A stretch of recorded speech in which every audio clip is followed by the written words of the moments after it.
नमस्कार, मैं हूं Prabhakar Bharti, medical admission counsellor. आप सबका बहुत स्वागत करता हूं। रिजल्ट आ चुका है और ऐसे में एक ही सवाल बार बार सामने आ रहा है कि काउंसलिंग कब शुरू होगी। इसको लेके एक वीडियो मैं पहले भी बना चुका हूं, लेकिन जो फैक्ट है वह जान लीजिए कि काउंसलिंग कई सारे फैक्टर्स पर डिपेंड करती है। तो अभी की जो सिचुएशन है इसके मुताबिक मैं आपको बताने वाला हूं कि काउंसलिंग कब शुरू हो सकती है। साथ ही बातें करेंगे कि कट ऑफ ट्रेंड क्या रह सकती है सरकारी कॉलेजेस की या फिर प्राइवेट कॉलेजेस की, और थोड़ी बातें इस पर भी करेंगे कि किस स्ट्रेटेजी के साथ यहां से आपको आगे बढ़ना है।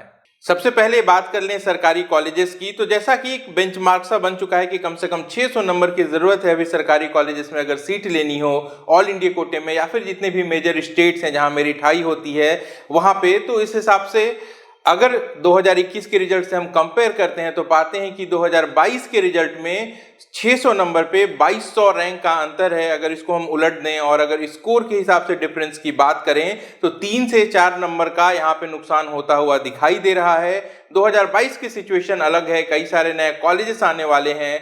अगर उन नई सीट्स को हम कैलकुलेट कर लेते हैं और जो नए नियम इंप्लीमेंट हुए हैं अगर उनके प्रभाव को हम कैलकुलेट कर लें तो जो कट ऑफ है वह फिलहाल 2021 के आसपास ही जाती हुई दिखाई दे रही है। तो 2021 में जो सरकारी कट ऑफ रही थी ऑल इंडिया कोटे की या फिर आपकी स्टेट की, आप उसको आधार मान के आगे की कैलकुलेशंस कर सकते हैं। जिस भी स्टेट में ज़्यादा सीटें भरी हैं वहाँ पे जो नंबर ऑफ सीट्स हैं उसको अगर आप ध्यान में रखते हैं तो साथ में आपको यह ध्यान भी रखना है कि उस राज्य से टोटल नंबर ऑफ कैंडिडेट्स कितने बड़े हैं। प्रेस रिलीज जो आई थी एनटीए की उसमें यह साफ साफ मेंशन था। आप चाहें तो वहां से अपने राज्य का आंकड़ा देख सकते हैं कि आपके राज्य में इस बार क्वालिफाई करने वाले नीट एस्पिरेंट्स की संख्या कितनी है।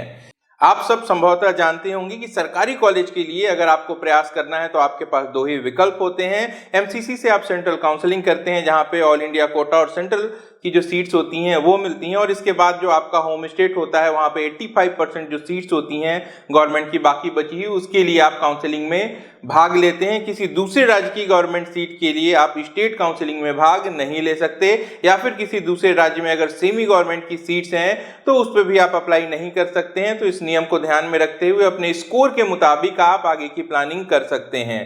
बात करें प्राइवेट कॉलेजेस की, तो प्राइवेट कॉलेजेस में कट ऑफ से ज्यादा बजट मैटर करता है। सुबह हाई कोर्ट का डिसीजन जो तमिलनाडु में केस में चल रहा था वहां से जो फैसला आया है उसमें यही कहा गया है कि फिलहाल यह नियम तमिलनाडु में लागू नहीं होगा। केरल पहले ही मना कर चुका है और हाई कोर्ट का यह डिसीजन है तो इसको आधार मानते हुए दूसरे राज्यों से अगर ऐसे केसेस सामने आते हैं तो वहां पे भी मिलता जुलता डिसीजन देखने को मिलेगा। कहीं ना कहीं एनएमसी का जो फीस ड्राफ्ट है उसको लेकर सरकार की तैयारी पूरी नहीं थी, लेकिन इसका जो इम्पैक्ट है वो प्राइवेट कॉलेजेस की कट ऑफ पर आपको देखने को जरूर मिल सकता है।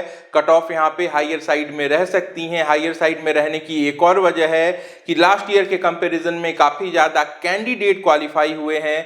लगभग जितने भी मेजर स्टेट हैं वहां पे नंबर ऑफ क्वालिफाइड कैंडिडेट्स बढ़े हैं। कई साल से जो लगातार प्रयास कर रहे हैं तो काफी ज्यादा संख्या एक अक्यूमुलेटेड स्टूडेंट की ज्यादा हो गई है। तो वहां पे भी इस तरीके की डिमांड बढ़ती हुई दिखाई दे रही है कि बहुत सारे कैंडिडेट ऐसे हैं जो कि इसी साल एडमिशन लेना चाहते हैं। इसके साथ साथ एक और इम्पॉर्टेंट फैक्टर है जो आप कंसीडर कर सकते हैं। कल के लाइव सेशन में भी मैंने बताया था जो क्वालिफाइंग स्कोर है वो काफी ज्यादा ड्रॉप हो गई है। 2021 में 138 अनरिजर्व कैटेगरी के लिए क्वालिफाइंग स्कोर था, वहीं 2022 में यह घट के 117 हो गया है और रिजर्व्ड कैटेगरीज के लिए यह रिकॉर्ड रूप से घट के 93 हो गया है।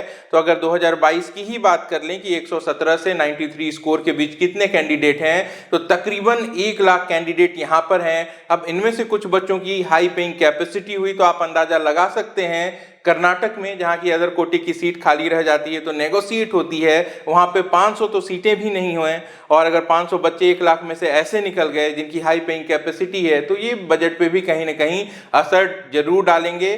फिलहाल ये जो कुछ भी मैं बता रहा हूं अभी जो प्रेजेंट सिचुएशन है इसको ध्यान में रखते हुए बता रहा हूं। जैसे जैसे काउंसलिंग आगे बढ़ती है चीजें बदलती हैं, नए नए नियम आते हैं और उसके हिसाब से जो कट ऑफ है और जो बजट है उसमें भी बदलाव देखने को आपको मिल सकता है।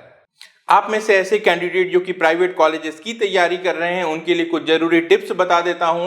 काउंसलिंग की आपको सही जानकारी रखनी है। हर एक राज्य का नियम अलग अलग होता है, तो उस राज्य के नियमों की विस्तृत जानकारी रखें, रूल्स के बारे में जानें और अपने मार्क्स के साथ यह प्लानिंग कर लें कि आपको मल्टी स्टेट की काउंसलिंग करनी है तो कहां कहां पे आपको कौन से राउंड में संभावनाएं दिखाई देती हैं, उसके अकॉर्डिंग प्लान करें। सिक्योरिटी डिपॉजिट होती है ज्यादातर राज्यों में, उसको ध्यान में रखते हुए आप बेस्ट कॉलेज की प्लानिंग कर सकते हैं।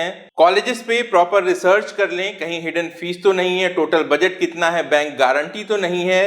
प्राइवेट कॉलेजेस में फीस हाई है, यह आपकी चॉइस नहीं मजबूरी है, लेकिन आप जो पैसे खर्च करने जा रहे हैं वो सही जगह पे खर्च हो, आपको अच्छी एकेडमिक मिले वहां से, इस बात का जरूर ध्यान रखिएगा। एमबीबीएस में एडमिशन का एकमात्र जो रास्ता है वो काउंसलिंग ही है, तो काउंसलिंग ही आपको करनी है। आपका नीट का स्कोर इसके लिए सब कुछ है। अगर आपके पास मेरिट नहीं है तो किसी भी दूसरे रास्ते से आप सरकारी कॉलेज में एडमिशन नहीं ले सकते हैं। प्राइवेट कॉलेजेस की बात करें तो कुछ राज्य ऐसे हैं जहां पे आपकी मेरिट मायने नहीं रखती लेकिन पैसा मायने रखता है। अगर ऐसी पेइंग कैपेसिटी है तब आप सोच समझ के वहां पे एडमिशन ले सकते हैं। लेकिन कोई भी इस तरीके का दावा करे कि आपको कम स्कोर पे कम बजट में कॉलेज दिला सकता है तो सबसे पहले उस दावे की सत्यता की जांच कर लें, वह तरीका जान लें कि किस तरीके से आपको सीट दिलाई जा रही है। अगर आपको विश्वास नहीं होता है तो बिल्कुल भी आगे न बढ़ें, क्योंकि जो भी गलत तरीके हैं वो हमेशा गलत होते हैं। और एमबीबीएस के मामले में कई बार आप न्यूज में ऐसी बातें सुन सकते हैं कि अगर गलत तरीके से एडमिशन हुआ है और 10 साल बाद भी पता चलता है तो न सिर्फ डिग्री खारिज होती है बल्कि कानूनी कार्रवाई भी की जाती है। तो काउंसलिंग की अच्छी जानकारी रखें और आपकी इस जानकारी के लिए मैं समय समय पे वीडियोस लेकर आपसे मिलता रहूंगा। बात हो रही थी कि काउंसलिंग कब शुरू हो सकती है। आमतौर पर रिजल्ट आने के 1 से 2 हफ्ते बाद काउंसलिंग शुरू होती है, लेकिन पीजी की काउंसलिंग लेट चल रही है। जैसा कि आप सबको जानकारी होगी 1 सितंबर से पीजी की काउंसलिंग शुरू होनी थी, लेकिन इसे टाल दिया गया। इसलिए टाल दिया गया क्योंकि सरकार की तरफ से जो एमएआरबी डिपार्टमेंट है जिसके जिम्मे होता है कॉलेज को परमिशन देना, इनकी तैयारी पूरी नहीं थी। यानी कि कई सारे ऐसे कॉलेजेस अभी परमिशन के लिए इंतजार कर रहे हैं जिन्हें की काउंसलिंग में पार्टिसिपेशन लेना है। ऐसी परिस्थिति में काउंसलिंग पीजी की टाल दी गई। अब यही असर आपको यूजी पर भी देखने को मिल सकता है। अपने इस दावे के संदर्भ में मैं आपको एक नोटिस दिखाना चाहूंगा जो कि एनएमसी पे पिछले दिनों आई थी। इसमें यह बात लिखी गई है कि यूजी में अभी कई सारे कॉलेजेस ऐसे हैं जहां पे इंस्पेक्शन होना बाकी है।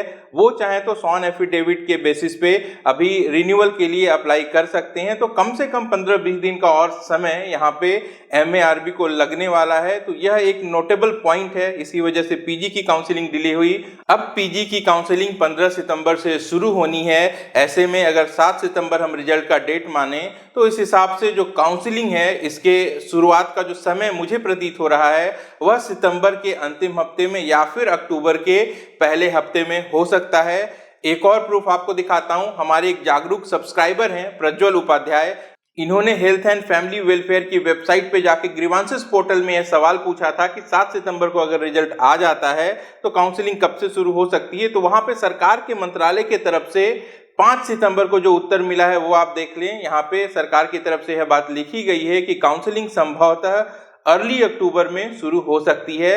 तो इस हिसाब से मुझे ये लगता है कि सितंबर बिल्कुल लास्ट 2-3 दिन या फिर अक्टूबर के पहले वीक में काउंसलिंग शुरू हो सकती है। तो इसके हिसाब से आप सब अपनी अपनी तैयारी कर लें। अपने मार्क्स के हिसाब से जो कॉलेजेस हैं इनकी आप प्रिपरेशन कर लें। जितनी अच्छी आपकी प्रिपरेशन होगी उतने अच्छे कॉलेज तक आप अपने आप को पहुंचा पाएंगे। और इसके लिए आपके साथ सहयोग में टीम होम एजुकेयर हमेशा हाजिर रहेगी। तो अगर नए हैं हमारे चैनल पर तो सब्सक्राइब कर लें, वीडियो को लाइक करना ना भूलें। अपना और अपनों का खूब ख्याल रखें। मैं जल्द मिलता हूं। नमस्कार, जय हिंद।